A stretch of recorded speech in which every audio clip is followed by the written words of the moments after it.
Pada tanggal 2 Januari 2026, Indonesia resmi menutup satu buku sejarah, Kitab Undang-Undang Hukum Pidana Warisan Kolonial Belanda yang selama puluhan tahun menjadi fondasi hukum pidana nasional. Namun bersamaan dengan itu, negara membuka buku baru yang halaman pertamanya langsung dipenuhi gugatan, kegelisahan, dan satu pertanyaan yang tak pernah benar-benar dijawab oleh penguasa.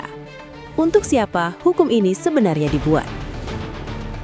Di hari pertama KUHP baru berlaku, Mahkamah Konstitusi tak menyambut perayaan, melainkan antrian. Mahasiswa hukum, pekerja, aktivis, mantan karyawan bank, datang bukan membawa ideologi, melainkan rasa takut.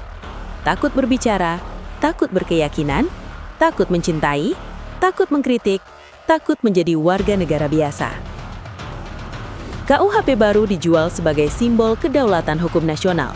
Tetapi sejak detik pertama ia berlaku, hukum ini justru tampak seperti kamera pengawas raksasa. Diam, tapi menatap ke segala arah.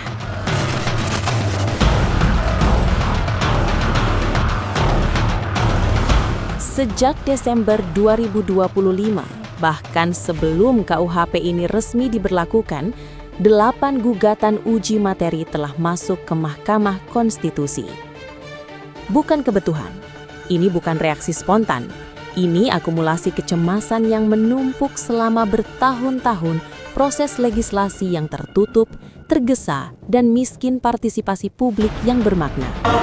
Yang menggugat bukan politisi oposisi, bukan elit yang kalah kontestasi, melainkan warga negara yang menyadari satu hal sederhana, bahwa hukum pidana adalah satu-satunya instrumen negara yang sah untuk mencabut kebebasan seseorang.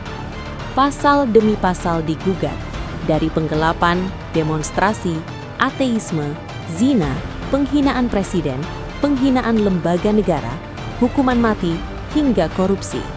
Spektrumnya luas, tetapi benang merahnya satu: norma yang kabur, tafsir yang liar, dan kekuasaan yang terlalu percaya diri pada niat baik aparat.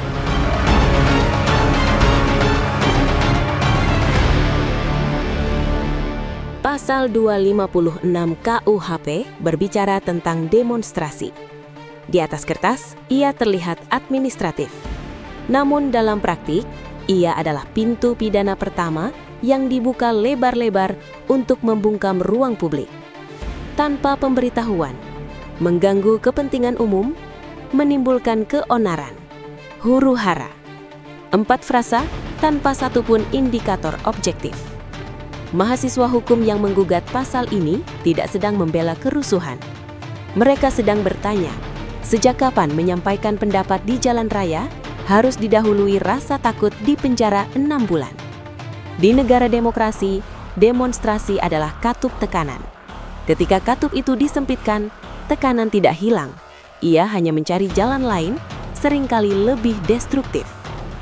Ironisnya, pasal ini justru lebih keras dari KUHP kolonial yang ingin ditinggalkan.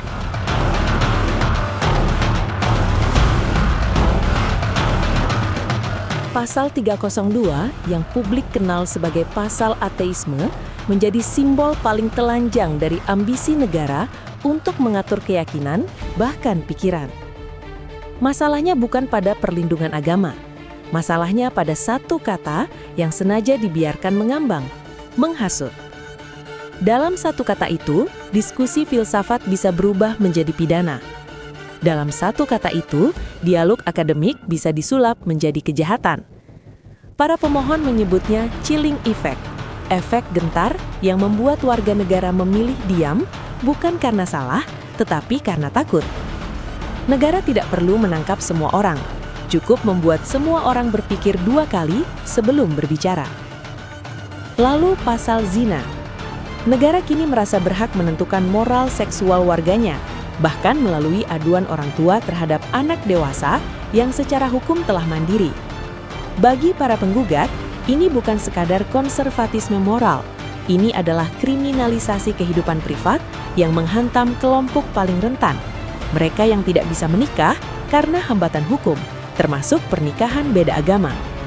Negara dalam KUHP baru tidak lagi berdiri di depan publik.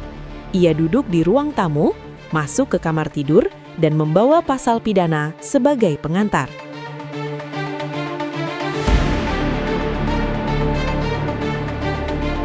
Pasal 218 tentang penghinaan presiden dan wakil presiden hadir kembali, dengan bahasa baru, tetapi memori lama tentang represi. Meski disebut delik aduan, substansinya tetap problematik. Mengapa kepala negara diberi perlindungan kehormatan pidana khusus, sementara warga biasa tidak? Dalam demokrasi, presiden adalah pejabat publik, bukan simbol sakral.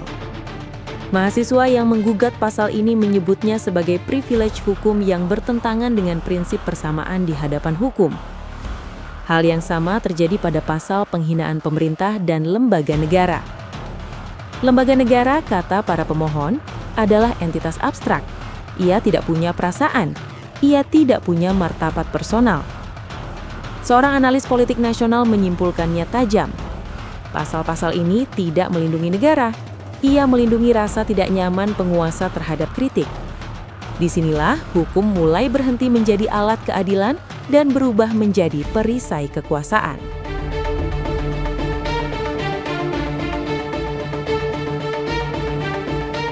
KUHP baru tidak menghapus hukuman mati. Ia hanya menundanya dengan masa percobaan 10 tahun. Namun hidup dan mati seseorang kini bergantung pada frasa-frasa yang nyaris puitis. Rasa penyesalan, harapan memperbaiki diri, sikap dan perbuatan terpuji. Siapa yang menilai penyesalan? Dengan standar apa? Berdasarkan perilaku atau kesan? Tanpa indikator objektif, keadilan menjadi tafsir. Dan tafsir dalam sistem yang timpang selalu berpihak pada yang berkuasa.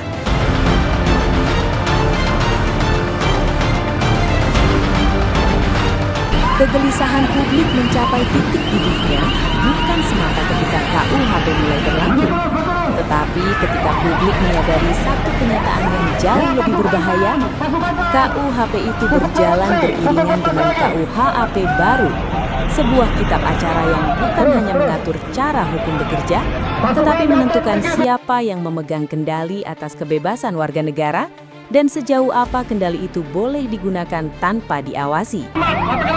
Dalam KUHAP baru, negara melalui aparat kepolisian diberi kewenangan yang luar biasa luas, nyaris tanpa jeda pengawasan judisial. Penahanan, penggeledahan, penyitaan, pemblokiran rekening bank, pemutusan akses akun media sosial. Semua tindakan yang secara langsung mencabut hak dasar warga negara itu kini dapat dilakukan tanpa izin pengadilan.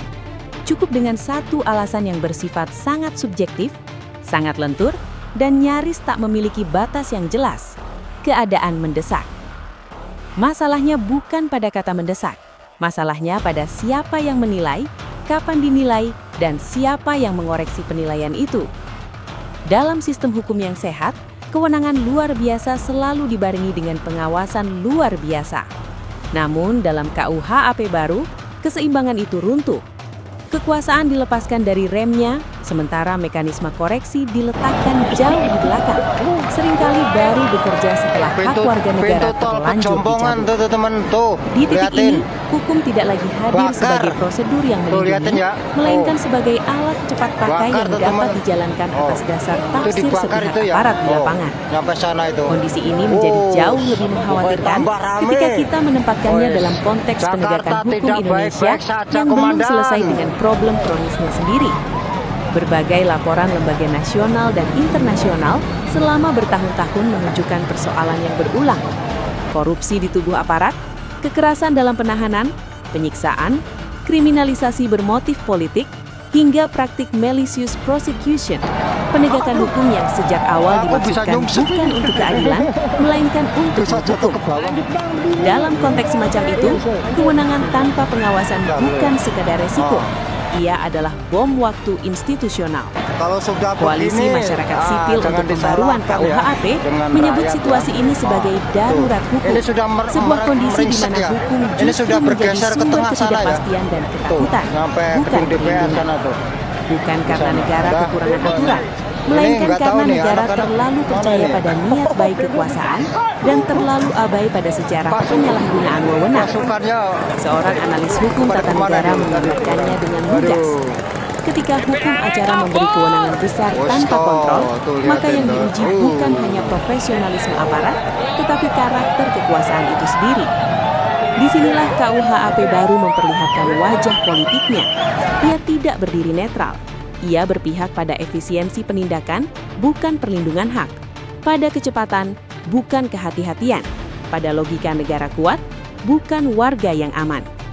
Dan ketika KUHP yang syarat pasal-pasal karet dipadukan dengan KUHAP yang memberi kewenangan luas tanpa pengawasan ketat, hasilnya bukan sekadar sistem hukum baru, melainkan arsitektur kekuasaan pidana yang siap digunakan kapan saja, terhadap siapa saja, dengan alasan apa saja. Di titik inilah kegelisahan publik menemukan dasarnya yang paling dalam, bahwa hukum tidak lagi sekadar mengatur perilaku warga, tetapi mulai mendisiplinkan kehidupan, mengawasi ruang privat, dan memaksa kepatuhan melalui ancaman prosedural yang sah. Bukan dengan tank, bukan dengan senjata, melainkan dengan pasal, prosedur, dan kewenangan yang tidak diawasi. Dan sejarah selalu mengajarkan satu hal, ketika kekuasaan diberi kepercayaan tanpa pengawasan, yang pertama kali hilang bukan stabilitas, melainkan kebebasan.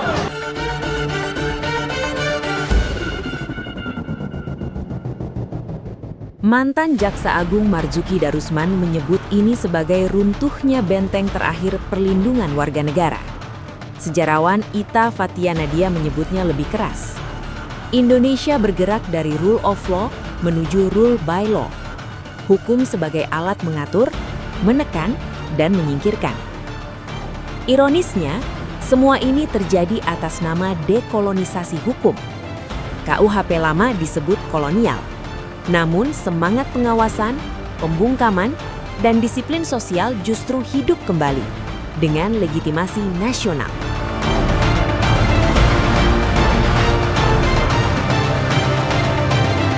Mahkamah Konstitusi kini menjadi medan terakhir. Bukan sekadar untuk menafsir pasal, tetapi untuk menentukan arah republik.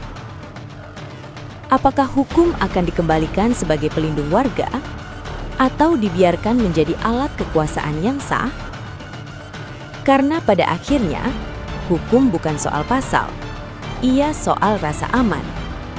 Dan negara yang baik bukan diukur dari seberapa banyak warganya bisa dipidana, melainkan seberapa sedikit warganya yang hidup dalam ketakutan.